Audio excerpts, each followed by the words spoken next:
हरे हे नाथ नारायण वासुदेवा श्री कृष्ण गोविंद हरे मुरारी हे नाथ नारायण वासुदेवा श्री कृष्ण गोविंद हरे मुरारे हे नाथ नारायण वासुदेवा श्री कृष्ण गोविंद हरे मुरारी हे नाथ नारायण वासुदेवा हे नाथ नारायण वासुदेवा हे नाथ नारायण वासुदेवा हे नाथ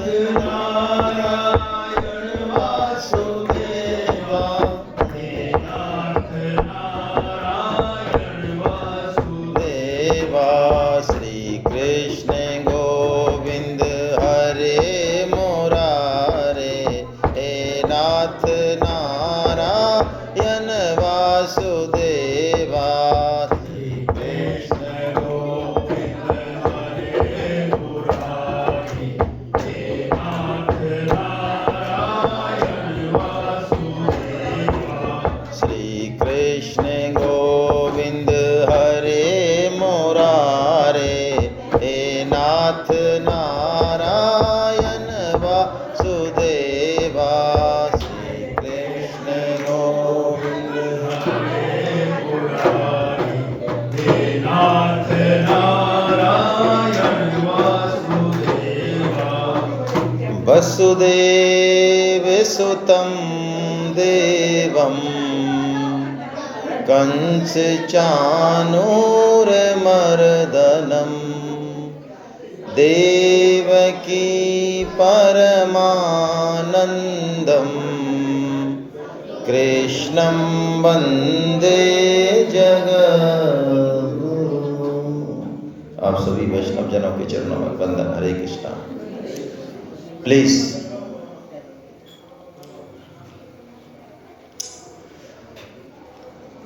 भगवत गीता के 18 अध्यायों में 3 विभाग किए जाते हैं 6 अध्याय के। प्रथम 6 अध्याय में कर्म योग की बात प्रमुखता से की गई है। हालांकि गीता ज्ञान कर्म और भक्ति की त्रिवेणी है। त्रिवेणी का मतलब गंगा जमुना सरस्वती तीनों हैं, दिखाई चाहे ना दें हैं तीनों। सरस्वती लुप्त है, हाँ कोई बात नहीं। तो ऐसे ही गीता में हर अध्याय में तीनों योग हैं। हर अध्याय में 1 से 6 अध्याय में भी तीनों योग है, लेकिन कर्म योग की बात मुख्यता से कही गई। और 7 से 12 जो अध्याय हैं उसमें भक्ति की बात मुख्यता से कही गई। और अंतिम 13 से 18 जो अब लेने वाले हैं हम लोग, षटक, अंतिम षटक जो है ये, इसमें ज्ञान की बात प्रमुखता से की गई। तो 13वां अध्याय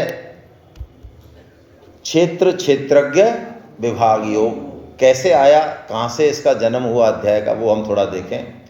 12वें अध्याय में अर्जुन ने एक प्रश्न किया। अभी हमने 12वां अध्याय लिया। जो प्रश्न था, जहाँ से 12वां अध्याय शुरू होता है अर्जुन के प्रश्न से, वो प्रश्न ये था कि प्रभु आपकी सगुण साकार के उपासक और आपके निर्गुण निराकार के उपासक, उन दोनों में सर्वश्रेष्ठ कौन है। तो भगवान ने जवाब दे दिया कि मेरी सगुण साकार रूप की जो उपासना करते हैं, जो कि श्रद्धा से युक्त हैं, वो मेरे मत में सर्वश्रेष्ठ भक्त हैं।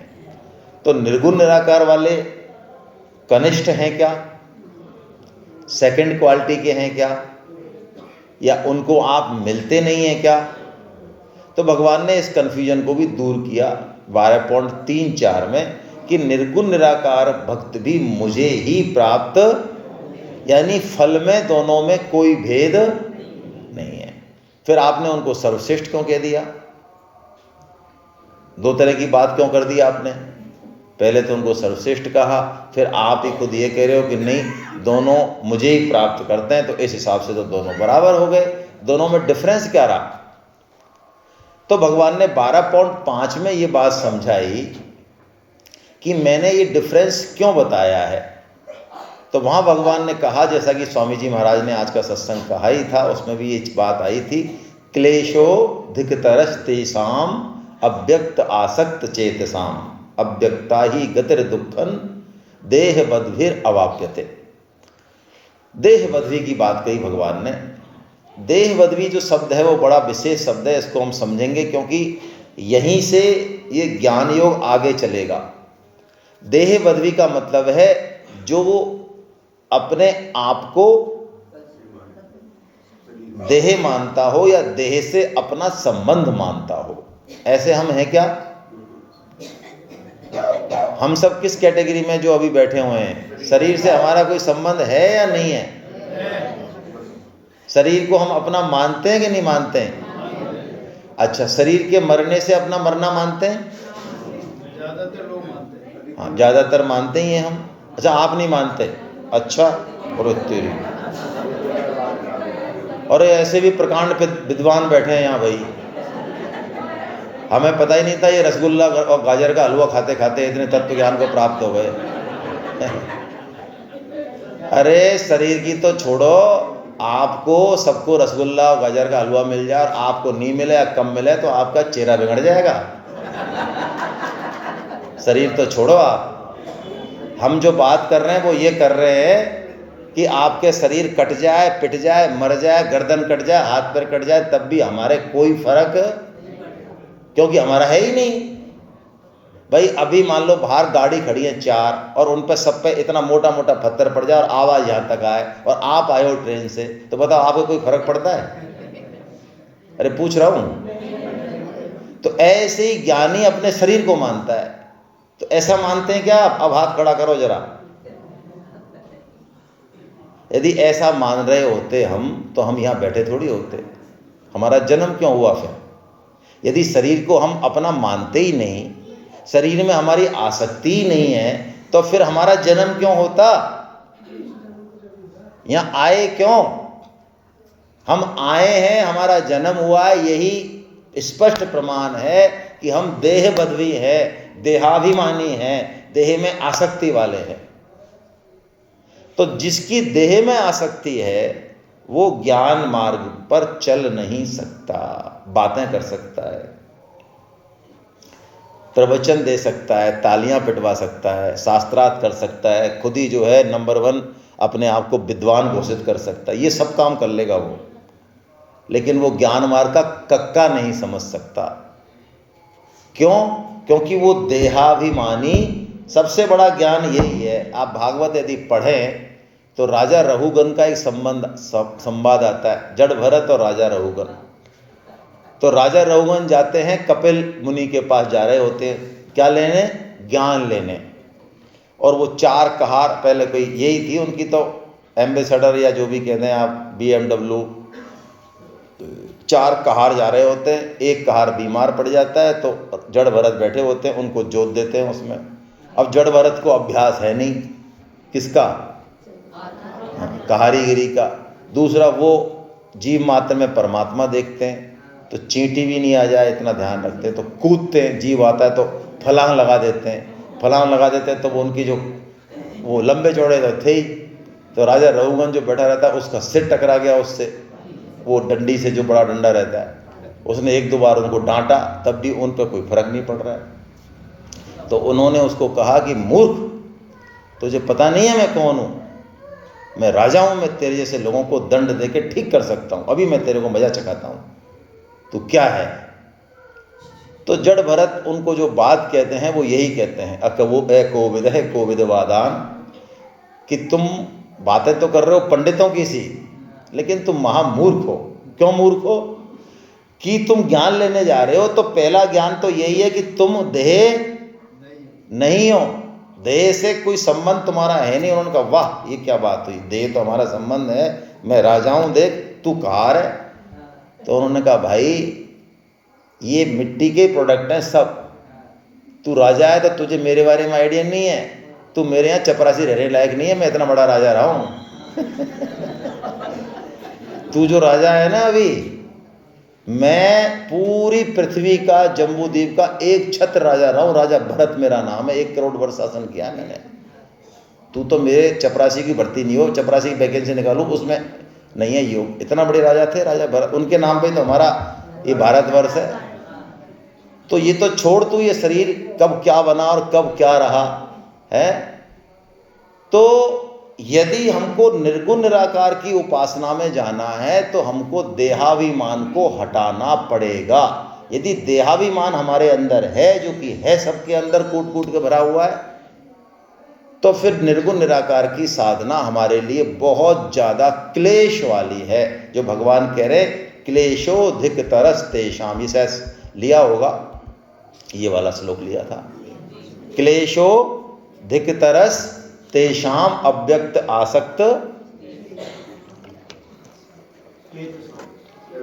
अब यदि किसी को निर्गुण निराकार से ही जाना है, हो सकता है ऐसा, क्योंकि हम सब जरूरी नहीं है सगुण की उपासना कर रहे हैं। हालांकि 99% लोग सगुण साकार की उपासना करते हैं, लेकिन कुछ निर्गुण निराकार से भी जा सकते हैं, उनके संस्कार ऐसे हैं। तो निर्गुण निराकार से यदि जाना है तो हमको इस देहाभिमान को दूर करना पड़ेगा। तो इस देहाभिमान को कैसे दूर किया जाए? ये देहाभिमान एक तो है क्या, ये शरीर और आत्मा ये सपने में भी मिल नहीं सकते। ये सपने में, लेकिन तो मिले हुए हैं, आप क्या बात कर रहे हो फालतू। फिर ये रसगुल्ला और गाजर का हलवा कौन खा रहा है महाराज? ये चल तो रहा है शरीर आत्मा के बिना, कैसे ये दोनों मिले हुए तो है। बस यही मजेदारी है, ये है ही नहीं मिले हुए, कभी मिल ही नहीं सकते। तब भी माया कैसी है भगवान की, ये मिले हुए दिख रहे, यही बंधन है बस। तो क्या तो देहाभिमान है, भगवान ने इसको समझाया क्षेत्र क्षेत्रज्ञ विभाग योग से, और कैसे हम इसको दूर करें वो हमको 14वें अध्याय में समझाया। तो इस अध्याय का नाम से ही पूरे अध्याय की बात निकल के आ जाती है, पूरे अध्याय की। यही मजा है, व्यासदेव जी महाराज ने जो अध्यायों के नाम रखे हैं वो बड़े विलक्षण हैं। अध्याय के नाम पे भी यदि हम ठीक से विचार कर ले तो पूरे अध्याय में भी जाने की जरूरत नहीं है, उसका सार आ जाता है। तो क्या है अध्याय का नाम? क्षेत्र क्षेत्रज्ञ विभाग योग। क्षेत्र क्या है? जो बदलता है वो क्षेत्र है, सिंपल सा सूत्र है। शरीर बदलता है क्या? और जैसे कि सुबह चर्चा हो रही थी, दृष्टि की बात है। हम गंगा के किनारे खड़े होकर कह सकते हैं गंगा बह रही है, और वहीं पे संत खड़े हैं, वो कहता है पुल भी बह रहा है। अब हम कहेंगे तू मूर्ख है, वो कहेगा तू महामूर्ख है। जो चीज बनी है वो आज नहीं तो कल, कल नहीं तो 500 साल, 5000 साल, 50,000 साल बाद वो नष्ट होगी। और वो नष्ट एक दिन में नहीं हुई है, इस 50,000 साल में लगातार वो नष्ट हो ही रही है। संत यही देखते कि ये नष्ट हो ही रही है। यदि हमको नहीं दिखता उसका बदलना, वो हमारी समस्या है। इसका मतलब हम ये नहीं कह सकते कि वो बदल। अभी यहाँ पे मान लो एक 20 डेसिबल से कम की साउंड हो, हमारे कान 20 डेसिबल से और 20K डेसिबल तक सुनते हैं, ये रेंज है हमारे कान की। आप समझ रहे हैं? यदि 20K से भी ज़्यादा विस्फोट होगा तो हम बहरे हो जाएंगे, लेकिन हमको कुछ पता नहीं चलेगा कुछ हुआ भी था, हम उसको कैच नहीं कर सकते, वो आउट गई हमारे कान से। और 20 डेसिबल से कम भी यदि आवाज़ हुई यहाँ अभी, तब भी हम, और यहाँ चमगादड़ भाई साहब बैठे हैं, वो भी बिना रजिस्ट्रेशन के आ गए मान लो सेमिनार में। अब उनसे तो कैसे पार पड़े, वो तो आएंगे, उसका रजिस्ट्रेशन कैसे करें हम? आपसे तो हम कह सकते हैं आप रजिस्ट्रेशन करो और कराओ। असली काम यही है भाई। जितने भी साधक बैठे हैं उनको यदि इस ऋषिकेश जैसी पवित्र भूमि पे आने का मौका मिला है और वो चाहते हैं कि इसका लाभ उठाएं, तो बिना दिमाग लगाए इस दिमाग को कहीं कोई बढ़िया से ताले में तो कर दो बंद, इससे कह दो तेरे बहुत खुला मंडी खवाई है, तू तो हो जा बंद। अब हमको तो भगवान की बात सुननी है। और बुद्धि यदि कुछ भी क्वेश्चन पूछे तो यहाँ पूछ लो उसको, शांत कर लो उसको, बाकी तो बंद करो उसको ताले में। अब ये बात आपको जम नहीं रही होगी, लेकिन मैं आपसे कह रहा हूँ, हमारी बुद्धि हमारे पतन में बहुत मुख्य भूमिका निभाती है।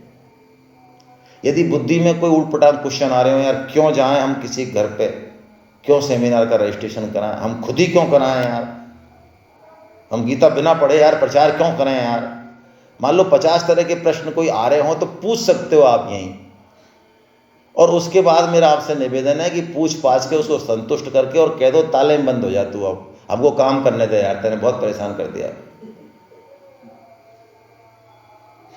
तो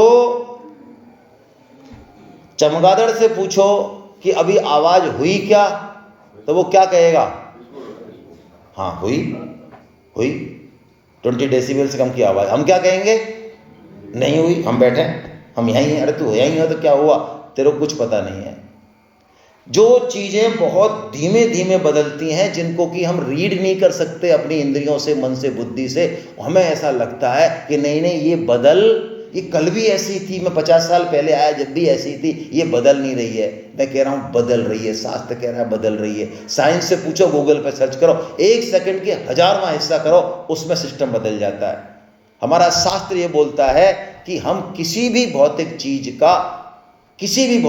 की किसी एक स्टेज का 2 फोटो नहीं ले सकते। हेलो, हमारे पास परमाणु कैमरा हो तो भी जो 1 सेकंड में 1 लाख पिक्चर खींचता है। आप समझ रहे हैं मेरी ग्रेविटी, मैं जो कहना चाह रहा हूं। मेरे पास एटॉमिक कैमरा है जो 1 सेकंड में कितने फोटो लेता है, 1 लाख फोटो लेता है। मैं आपसे कह रहा हूं वो कैमरा भी किसी भी चीज का 2 फोटो नहीं ले सकता। उसने जो दूसरा फोटो लिया है वो दूसरी ही चीज का लिया है, वो बदल चुकी है। बैठी नहीं भाई साहब बात।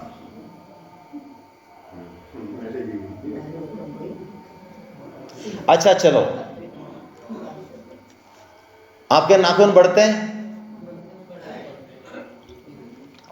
झूठ बोलते हो आप, आपने देखे कभी?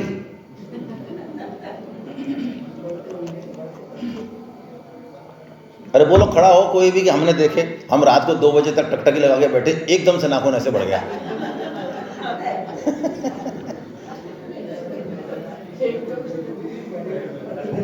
अरे किसी ने देखे? कोई माइक्रो लाइन से भी बैठा रहे 1 घंटे 4 घंटे तक बिना आंख पकाइयों एकदम से ऐसे बढ़ता हुआ देखेगा शायद, है ना? तो बढ़ते हैं कि, अच्छा ये तो हो गई ये बात कि नहीं बढ़ रहा, हमने खूब देख लिया। अब मैं पूछता हूं बढ़ते हैं कि नहीं बढ़ते हैं? हाँ बढ़ते हैं। तो बस ऐसे ही है ये। क्षेत्र का मतलब है जो बदल रहा है। अब बहुत बेसिक चीज, यदि आपने गाजर का हलवा कम खाया होगा तो समझ में आ जाएगी। वैसे मुझे बताया कईयों ने जो है दूसरों को नहीं मिलने दिया।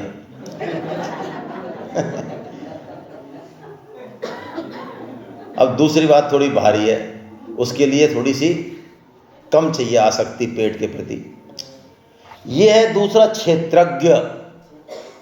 ये क्या है? क्षेत्र तो हो गया जिसको बदल रहा है, और दूसरा क्या है? क्षेत्रज्ञ। जैसे कोई वेदों को जानने वाला, उसको कहते हैं वेदज्ञ।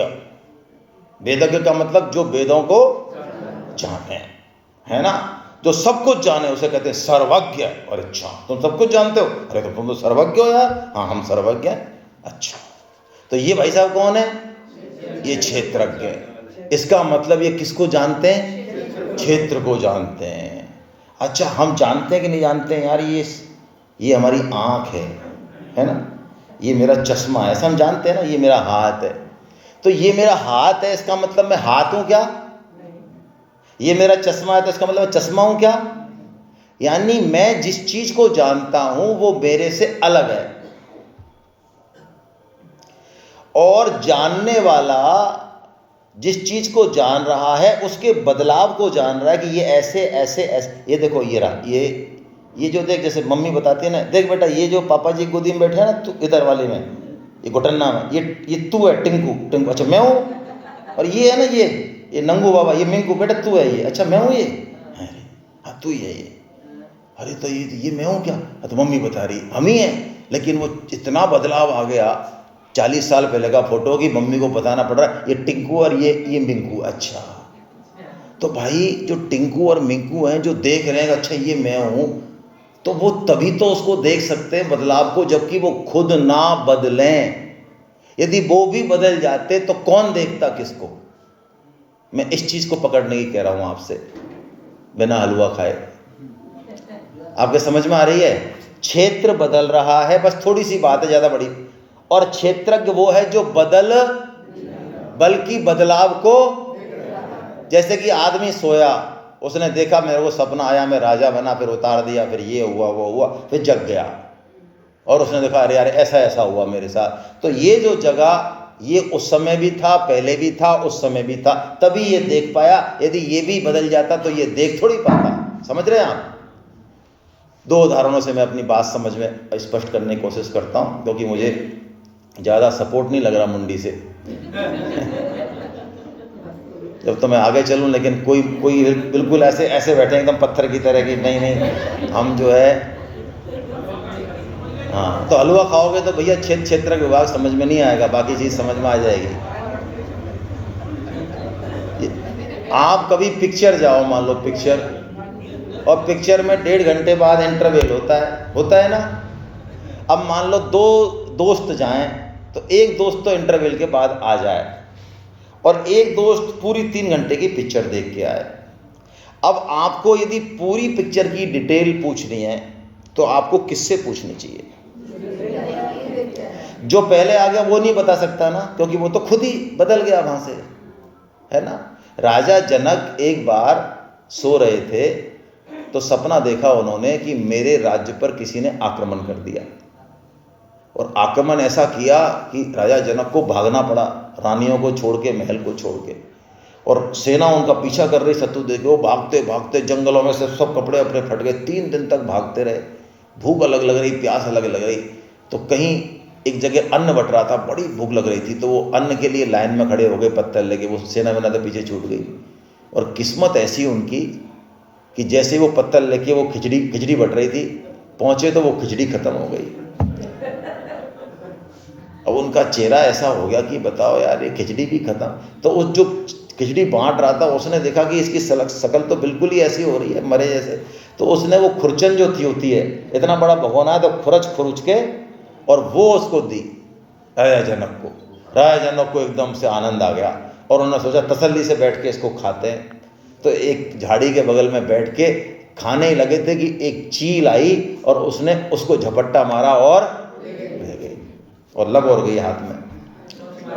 चीत्कार कर उठे राजा जनक, कितना क्या मतलब, एकदम से देखा, एकदम चीखे बुरी तरह से, शरीर पसीने में, और एकदम से सारे नौकर नौकरानी रानी वगैरह सब दौड़ गए। क्या हुआ महाराज, क्या हुआ महाराज, क्या हुआ महाराज। उसने देखा यार वही महल, शानो शौकत, सारे गार्ड वगैरह सब खड़े।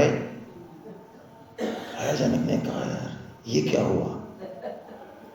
उन्होंने किसी को कुछ नहीं बताया, उन्होंने बस एक ही प्रश्न पूछा कि यह सच या वह सच।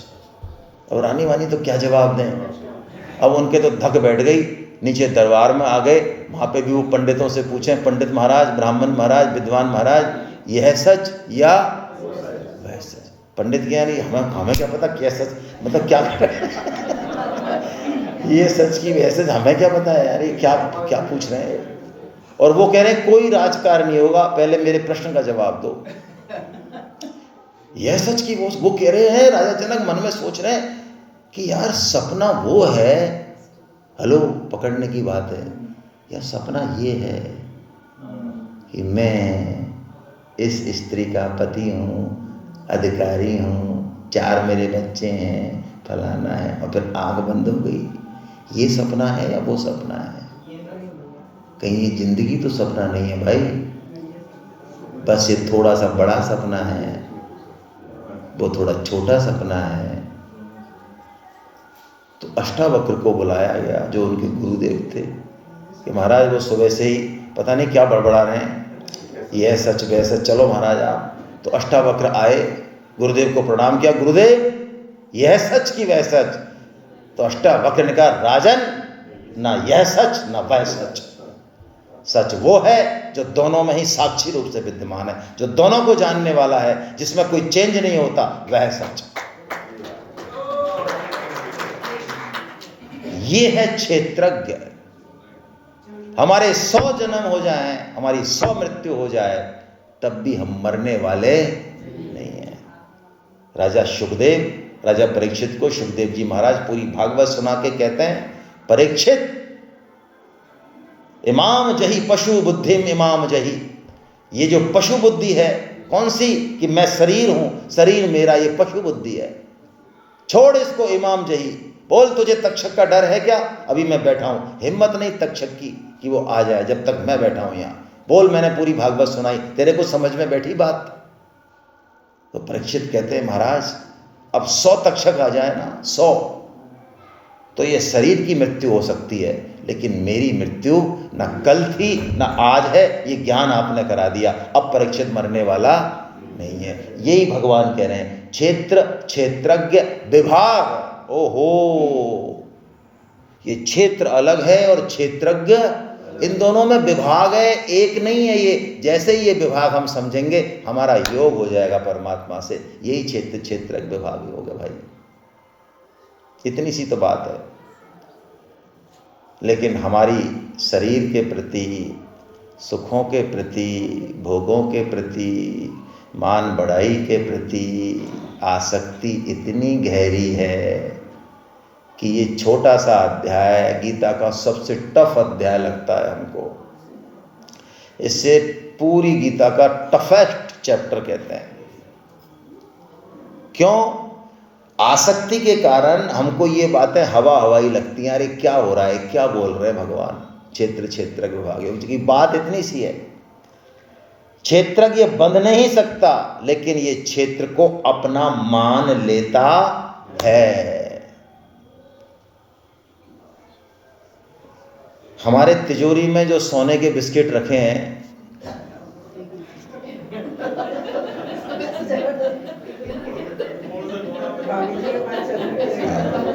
कई तो ऐसे देख रहे हैं, यार इस आदमी को कैसे पता चल गया पट्टे में।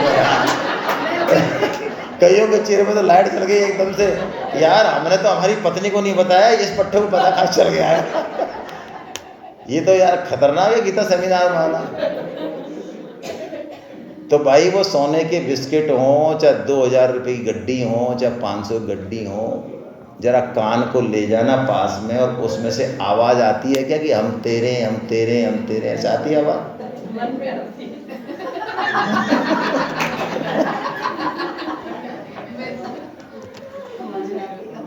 में आती है। मैडम अग्रवाल कह रही हैं, जो हमारे सेमिनार की आयोजिका हैं, तो इनकी बात तो हमको माननी पड़ेगी। ये कह रही हैं भाई साहब मन में तो आती है, तो मन की आवाज़ ही आती है, उधर से कोई आवाज़। अच्छा वो सोने के बिस्किट मान लो चले जाएं, कोई चोरी करके ले जाए, और चोर क्या चले जाएं 10 की 10 का पैकेट पूरा, तो वो रात को एक आध दिन तो रोएंगे, अरे हमको कहाँ ले आए तुम भाई साहब, हमारे पुराने माले कितने अच्छे थे, तुम्हारी कसम, ऐसे रोएंगे वो। हमारी गाड़ी मान लो मर्सिडीज कहीं चली जाए तो वो रोएगी 2-4 दिन, तो अरे हम तो वहीं बढ़िया थे निर्माण नगर में, यहाँ कहाँ ले आए हमको। तो इनको अपना मान किसने रखा है भाई? उसने तो नहीं माना ना। तो बताओ छोड़ने की जिम्मेदारी किसकी है? आप समझ रहे? बहुत महत्वपूर्ण बात है। जिस चीज को जो हमारी नहीं है और हमने अपना मान लिया, तो मैं निवेदन ये कर रहा हूं कि जिस चीज को हमने अपना माना, उसको छोड़ने की जिम्मेवारी किसकी है? ये हमारी है। भगवान की भी ताकत नहीं है कि वो हमको छुड़ा दें। भगवान की भी ताकत नहीं है कि वो हमको छुड़ा दें। तो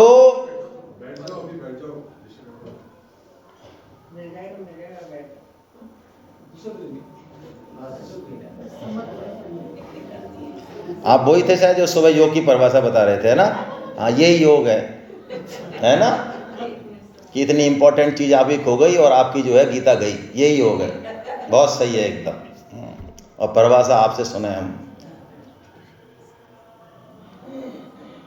तो क्षेत्र क्षेत्रज्ञ विभाग योग।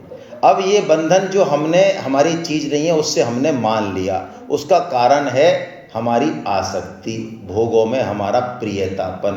तुलसीदास जी महाराज ने बंदर के उदाहरण से इस चीज को समझाया। तुलसीदास जी ने कहा क्षेत्रज्ञ है तो भगवान का अंश, और भगवान के बराबर आनंद प्रेम कहीं नहीं है, शांति कहीं है ही नहीं, संभव ही नहीं है। वो चैन पड़ेगा ही नहीं उसको, चाहे उसको कितने सोने के बिस्किट दे दो, कितने भोग दे दो, चैन पड़ ही नहीं सकता, हमको भी नहीं पड़ सकता। करोड़पति से, करोड़पति अरबपति से पूछ लो, उसको थोड़ा सा अंदर से क्रोधोगे दुखी मिलेगा। क्यों? सुख है ही नहीं यहाँ पर, और सुख खोज रहा है वहाँ पे। सुबह जैसे बात हुई थी दुखालय का बोर्ड लग रहा है, हम सुख खोज रहे हैं।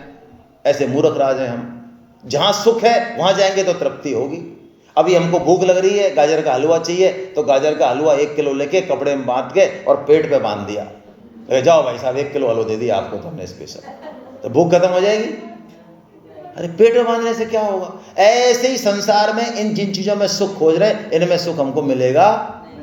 तो क्यों ये संसार दुखालय है, क्यों क्षेत्र क्षेत्र का विभाग समझ में नहीं आ रहा है? तो तुलसीदास जी ने उदाहरण दिया। पहले तो हमारा परिचय कराया, इंट्रोडक्शन, हमारा आई कार्ड बनाया तुलसीदास जी महाराज ने मानस में। उस आई कार्ड को जेब में रखना चाहिए हमेशा।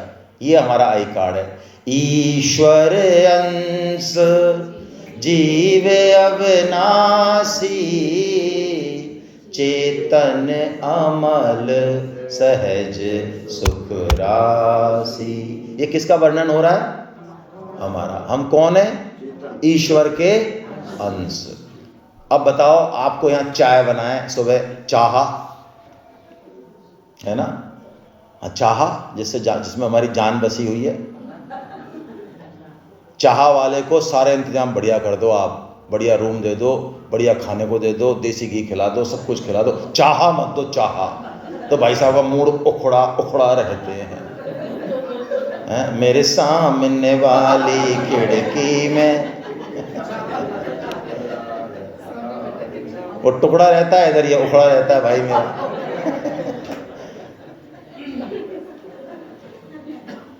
तो चाह चाहिए उसको।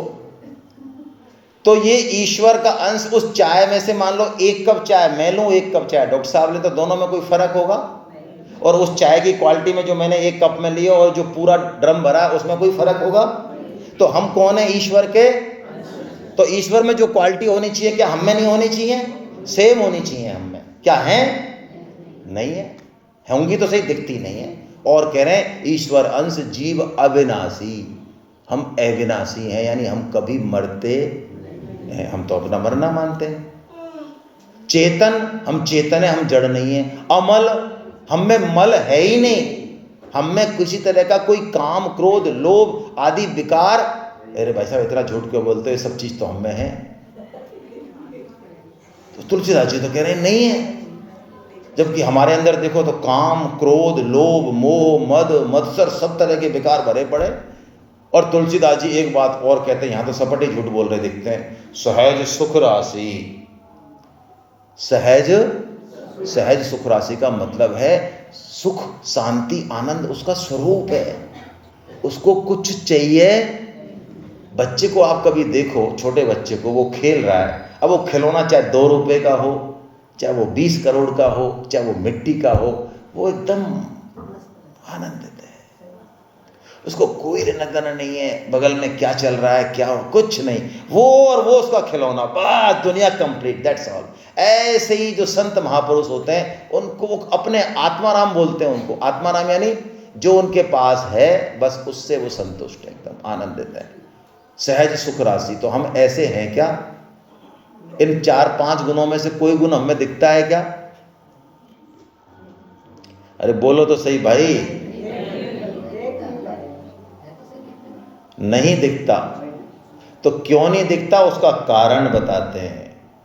सो माया बस पर्यो गोसाई, बंध्यो कीर मरकट की नाई। तुलसीदास जी कहते हैं है तो ये ऐसा, ईश्वर का अंश चेतन अमल सहज सुख राशि, लेकिन इसने क्या किया? सो मायावश पर्यो गोसाई और बंध्यो कीर मरकट की। 2 उदाहरण दिए, कीर यानी बंदर, मरकट यानी कीर यानी तोता, मरकट यानी, ये 2 बंधन में जैसे आते हैं वैसे ये भी बंधन में पड़ गया है। कैसे बंधन में आते हैं महाराज? तो मरकट का उदाहरण लें हम।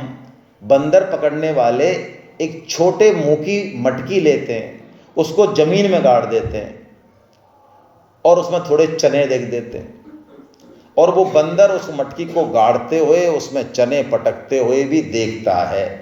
ये बंदर कौन है? हाँ, साइंस पढ़ते होंगे डार्विन थ्योरी में, तो हमको पता होगा कि हम बंदरों से आए हैं। हालांकि महामूर्ख है वो डार्विन। हाँ, आप मानते होंगे साइंटिस्ट होगा, साइंटिस्ट गीता के हिसाब से महान मूर्ख राज है वो। बंदरों से नहीं आए हम। चलो अभी साइंस का बोलबाला एक बार को मान लें कि बंदरों से आए, तो वो बंदर हम ही हैं। हमको पता है शादी करने के बाद क्या होता है, परिवार का क्या होता है, सब चीज़ों का हमको पता है, लेकिन हम जानते बूझते भी उसमें। ये बंदर ऐसा है कि इसको पता है चने डाले जा रहे हैं, ये शिकारी है, ये मेरा दोस्त नहीं है। जैसे ही वो शिकारी हटता है, उसने देख लिया बंदर ने अब आ रहा है, बंदर आ रहा है, तो बंदर क्या करता है, उन चनों को पकड़ने के लिए अपना हाथ डालता है और ज़्यादा से ज़्यादा चने इकट्ठे। तो पहले तो हाथ चला गया, और जब पकड़ ली चने की मुट्ठी तो अब उसका हाथ निकल नहीं रहा है। ये बंदर मैं फिर याद दिला रहा हूँ, ये कहानी किसकी चल रही है? आपको ये नहीं समझा मैं अफसर हूं, मेरी कहानी नहीं है। ये सारी बीमारी जो है हमारी, ये चनों की बीमारी है। हेलो, ये चनों को पकड़ने की बीमारी के कारण हम यहाँ धक्के खा रहे हैं, हम सब, आप और हम। अब जैसे ही शिकारी चलता है, वो बंदर देखता है शिकारी पकड़ेगा, लेकिन वो अब हाथ को तेजी से ऊपर नीचे तो करता है, लेकिन वो चनों को छोड़ना बस, और फिर वो पकड़ा। यदि वो चने छोड़ दे तो क्या शिकारी उसको पकड़ सकता है? यही हमारी मुक्ति का राज है। स्वामी जी बहुत सरल एग्जाम्पल देते हैं। अभी गीता भवन नंबर 5 में हमारी सेमिनार चल रही है, 5 बजे खत्म हो जाएगी, और हम चले जाएं और डॉक्टर आलोक जुनेजा जी जो पुणे से आए हैं और जिनकी शादी की सालगिरह, आप चिंता मत करो, आपको मिठाई भी खिलाएंगे बहुत बढ़िया वाली। तभी तो मानेंगे, हम तो तभी मानते हैं जब मिठाई खिलाया कोई। हाँ, शादी की सालगिरह क्या मतलब है, नहीं तो एक बार ताली बजा दो इनके लिए आप। हाँ, इस आशा में बजा दो कोई मिठाई मिलेगी।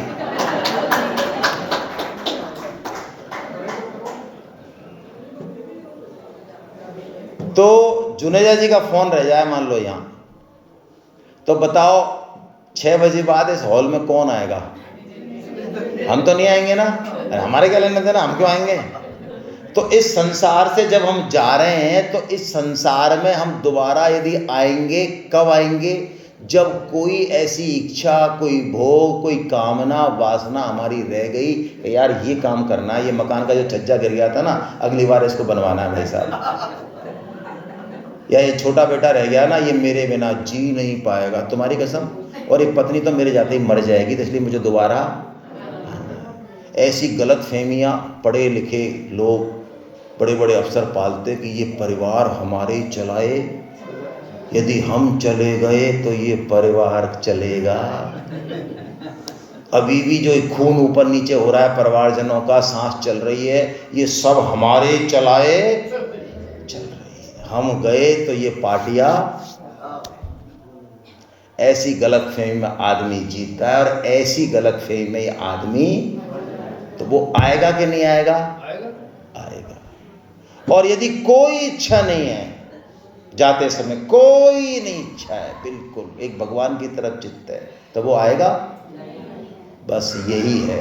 तुलसीदास जी कहते हैं ये क्षेत्रज्ञ है तो ऐसा, लेकिन ये क्षेत्र के संग संबंध मान के सुखासक्ति के कारण बंध जाता है, और खुद बंधा है इसलिए छोड़ने की जिम्मेदारी खुद।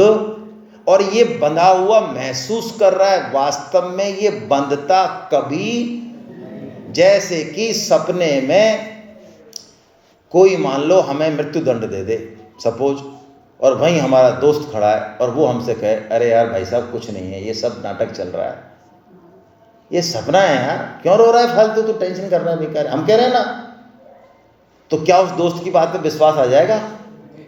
नहीं आएगा। कब आएगा विश्वास? जब जगेंगे। बस, तो ये करती है गीता। गीता हमको जो सो रहे हैं ना, इस सोते सोते को हमको जगा देती। फिर मृत्यु तो आएगी, लेकिन मृत्यु डरा नहीं सकती गीता के साधक को। अरे गीता का जो गहरा साधक होगा वो तो मृत्यु को जो है वेलकम करता है, उसका प्रसन्न हो जाता है। क्यों? कि मृत्यु के रूप में परमात्मा है, उसकी प्रेमिका आई है।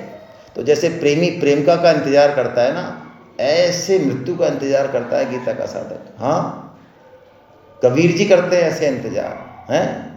जा मरने से जग डरे और मेरे मन आनंद, और कब मरी हो कब भेंटी हो पूरन परमानंद।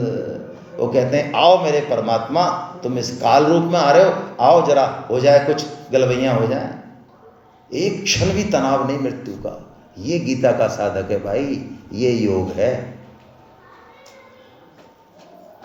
ये क्षेत्र क्षेत्रज्ञ विभाग योग, इसको महसूस करने के लिए हमको लगातार सत्संग की बहुत जरूरत है। ये गुण संग के कारण क्षेत्र क्षेत्रज्ञ विभाग योग है। भगवान 13.21 में ये कहते हैं गुण संग, है ना, गुण संग। ये वाला श्लोक देखिए आप, पुरुषः प्रकृतिस्थो ही। प्रकृतिस्थो मतलब प्रकृति में स्थित इसने अपने आप को मान लिया है नहीं। भुंक्ते प्रकृतिर जान गुणान, ये प्रकृति के गुणों को अपने ऊपर मान लेता है कि यार देखो मैं मोटा हूं, मैं अच्छा हूं, मैं स्त्री हूं, मैं पुरुष हूं, है नहीं कुछ भी। कारणम गुण संगोष्य सत असत योनि जन्मसु। इस कारण इसका सत और असत योनियों में जन्म होता रहता है। कभी मनुष्य बनता है, कभी पशु बनता है, कभी पक्षी बनता है। ये जन्म हमारे चलते रहते हैं और हमें ऐसा लगता है जब भी हमारा जन्म होता है कि यार यही जन्म हमारा सबसे बढ़िया है, अभी हमारी पहचान यही है जो हमारे शरीर की पहचान है। हालांकि ये पहचान हमारी 50 साल पहले नहीं थी और आगे भी 30-40 साल बाद ये पहचान हमारी नहीं है। तो ये गुण संग को यदि दूर करना है तो इसका एक ही इलाज है, सत्संग। आपने कभी सांप और नेवले की लड़ाई देखी है? गांव वालों ने, जो गांव के उन्होंने देखी होगी। यदि सांप बहुत बड़ा होता है, कई बार जहरीला, तो वो नेवला लड़ते लड़ते बीच में अपने बिल में जाता है, फिर आता है, फिर जाता है, 1-2 बार जाता है, फिर मारता है उस सांप को। तो वो बिल में क्यों जाता है? सांप इतना जहरीला होता है कि उसका जहर चढ़ने लगता है नेवले पे, तो नेवला शिथिल होता है लड़ाई में। तो वो क्या करता है, वो अपने बिल में एक बूटी रखता है, वो जाता है, उस बूटी को सूंघता है, जहर होता जाता है, फिर लड़ता है उससे। फिर सांप यदि ज्यादा है मान लो तो फिर जाता है, फिर लड़ता है। ऐसे 1-2 बार बूटी सूंघ के वो सांप को निपटा देता है।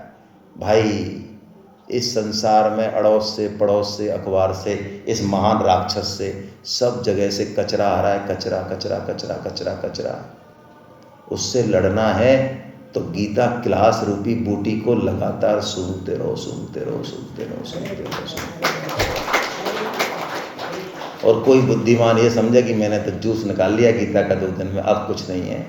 नहीं भाई, जब बहुकाल करिए सत्संगा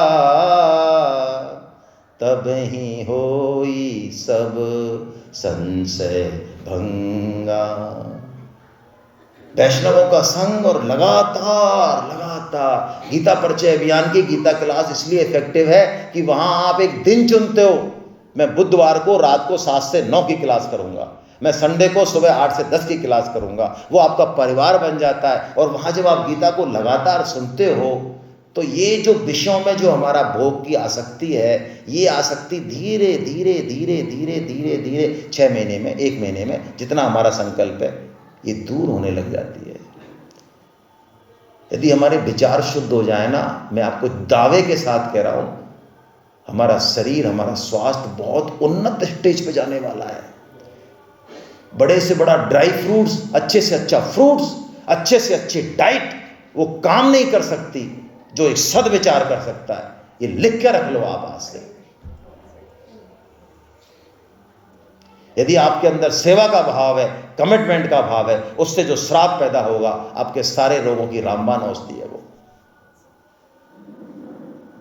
यदि स्वास्थ्य ड्राई फ्रूट्स और प्रोटीन और विटामिनों के कब्जे में होता तो स्वास्थ्य आज करोड़पतियों के घर में होता, हमारे यहाँ नहीं होता। ये जो डाइट और फ्रूट्स हैं ये बहुत भौतिक एरिया है इसका इफेक्ट, मना नहीं करता हूँ। इससे पीछे मानसिक शक्ति है, मानसिक शक्ति से पीछे बौद्धिक शक्ति है, उससे पीछे स्पिरिचुअल पावर है। यहाँ का एक अंश में सुधार हो गया, ये सारी चीज़ सुधर जाएगी जो 20 साल में नहीं सुधरने वाली है। इसका साइंस हमको पता नहीं है अभी। हम बहुत फौरी तौर पे काम करते हैं, ऊपर ही ऊपर। गीता बहुत जड़ पे काम करेगी, बहुत जड़ पे, पता ही नहीं चलेगा क्या कर रही है गीता हमारे साथ। लेकिन शर्त है इसके लिए, अपनी बुद्धि का इस्तेमाल ज़्यादा नहीं करना है। लेकिन समस्या ये कि कोई भी अपने आप को, हाँ,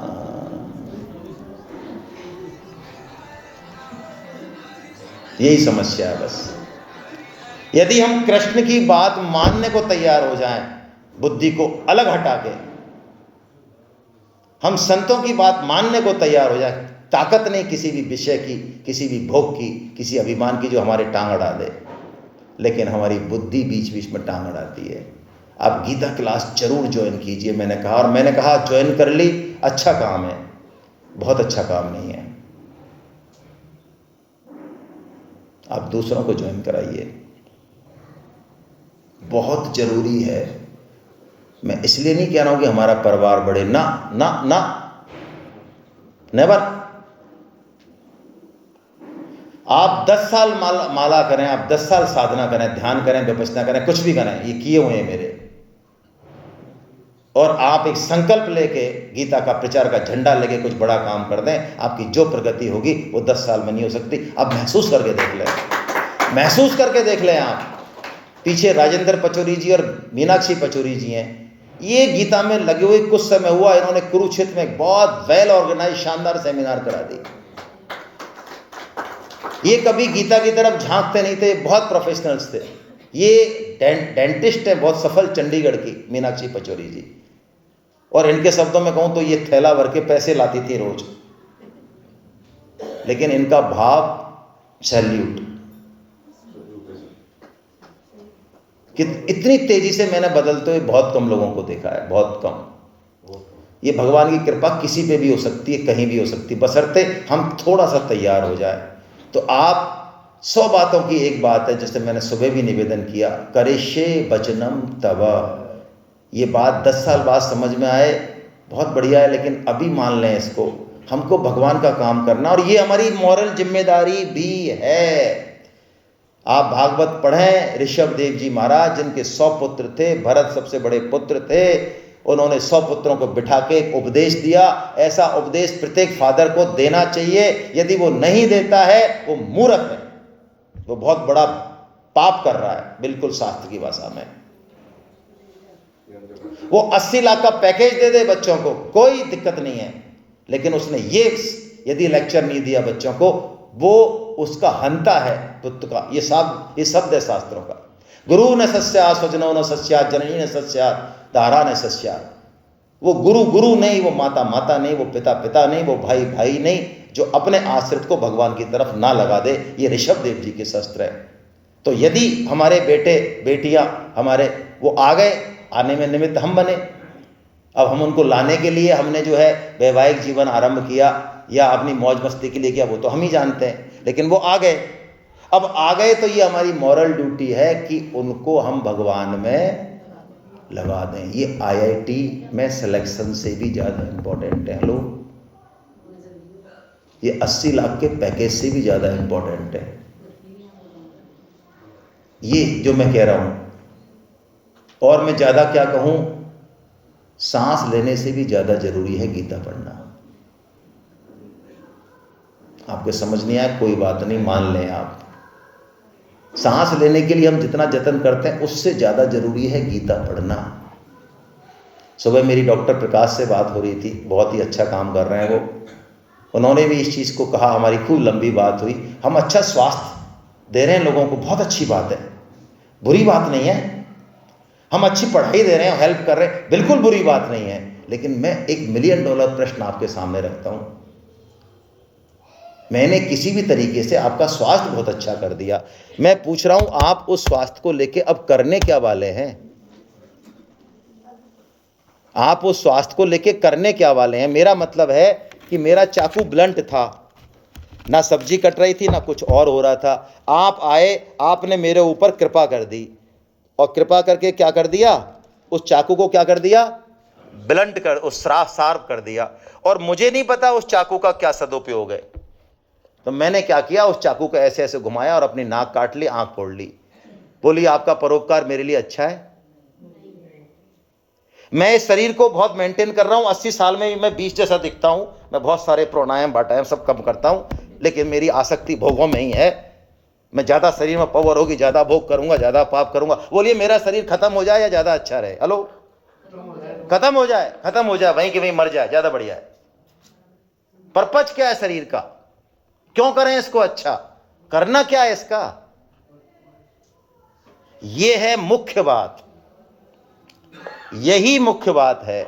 यदि ये नहीं होगी तो सब कुछ अच्छा करते हुए, परोपकार करते हुए, शुभ कर्म करते हुए महान महान महान पतन होगा होगा होगा। लेकिन चूंकि कर्मों का, अच्छे कर्मों का हमें थोड़ा अहंकार होता है, इसलिए हमको ये बात समझ में आती नहीं है। क्षेत्र क्षेत्रज्ञ विभाग में यो कहते हैं, भगवान कहते हैं अर्जुन तू अपनी विवेक दृष्टि जगा, अलग अलग देख इन दोनों को। ज्ञानी वही है जो क्षेत्र को अलग देखे और क्षेत्रज्ञ को, वो रात और दिन शरीर में चाहे रह रहा है लेकिन वो शरीर से अपने आप को पृथक माने। ये जो सिस्टम चल रहा है गीता परिचय अभियान का, ये परम श्रद्धेय भूपेंद्र तायल साहब के द्वारा चलाया हुआ है। आप नए लोग हैं इसलिए मैं 1 मिनट में उनका परिचय करा रहा हूं, इस बहाने उनकी श्रद्धांजलि है। उन्होंने 2008 में ये संतों से भी महान संतों का काम किया कि उन्होंने कहा कि गीता को हम प्रवचन मोड में नहीं रखे, हम क्लास मोड में एक एक साधक को पढ़ाना चाहते हैं। वो एक एक श्लोक को देखे, उसके भाव को देखे, उसका जीवन में अर्थ क्या है वो ये देखे और सिस्टम से देखे। वो मेडिकल का कोर्स कर सकता है, यदि हम पढ़ा लिखा के डॉक्टर बना सकते हैं ट्रेनिंग से, तो तायल साहब का कहना था हम पढ़ा लिखा के युक्ति पूर्वक उसको भक्त भी बना सकते हैं। और इसका प्रत्यक्ष रिजल्ट है। मैं 2011 में जुड़ा इस कोर्स से। ये कोर्स अद्भुत है। जब एक एक श्लोक को हम समझते हैं और भक्तों के बीच में समझते हैं, ये जादू की तरह काम करता है। ये आपके रिलेशन को सुधारेगा, ये आपके बच्चों में संस्कार देगा। अरे जिस काम के लिए आप 10 लाख खर्च करके भी 0/अंडा रिजल्ट लाएंगे, ये ऐसे काम कर देगा उसका। ये आप करके देखो, ये हो रहा है, आपके सामने उदाहरण है। तो परम श्रद्धेय तायल साहब ने ये डेवलप किया।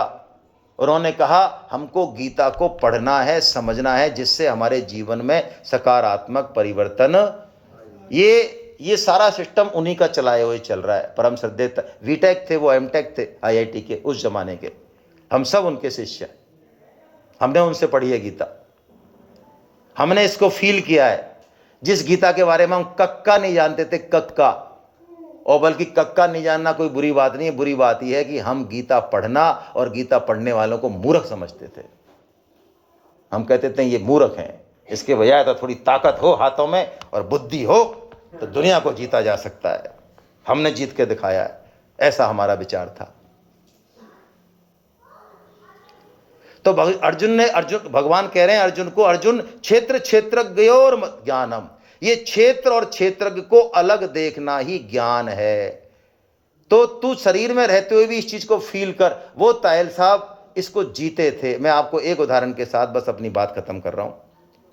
हम उनसे भागवत का 4 साल का कोर्स होता है, जो कि हम गीता के बाद अलाउ करते हैं। वो बहुत ही अलग तरह का कोर्स है वो। तो अभी तो हम आपसे उसकी नहीं कह रहे, आप पहले गीता पढ़िए। तो भागवत कोर्स में जब हम उनके यहाँ जाते पढ़ने, हमारी धर्म पत्नी भी साथ रहती थी, अनीता जी, तो तायल साहब कई बार जब उनको प्यास लगती तो वो प्राय इस तरह से बोलते, मुझे बहुत कोफ्त होती थी उस समय। वो बोलते थे, अरे संतोष जी जरा इस शरीर को 1 गिलास पानी पिलाना। मैं कहता क्या है सर, क्या बोलते रहते हैं शरीर को पानी, अरे ये कह दो ना मुझे पानी पिलाओ। लेकिन नहीं, वो कहते थे संतोष जी आज तो ये शरीर जो है ना रात को सोया नहीं है यार, थोड़ा सा जिसमें आलस सा रहा है। मतलब वो साक्षी भाव में रहते और हमको ये एक तरह से ऐसा बोल के हमको ये इंडिकेट करते थे कि तुम क्षेत्रज्ञ हो, तुम शरीर नहीं हो। इस जागृति को हमेशा जगाए रखो। जगाए रखो। भगवान देखो ये शरीर को अब सुला दिया आपके, बोलिए सुबह जगा देंगे ब्रह्म मुहूर्त में, बढ़िया तैयार करा देंगे, पखाना वखाना ले जाके बढ़िया नहला धुला के तिलक छापा ला के फिर इसको काम में लगाएंगे, फिर गीता का प्रचार करेंगे। देखो अब हम कर रहे हैं, यानी शरीर में रहते हुए भी रात और दिन ये जागृति रहे, बस यही ज्ञान चक्षु है, यही योग है, यही ज्ञान योग है। हरे कृष्णा हरे कृष्णा। आपके किसी के मन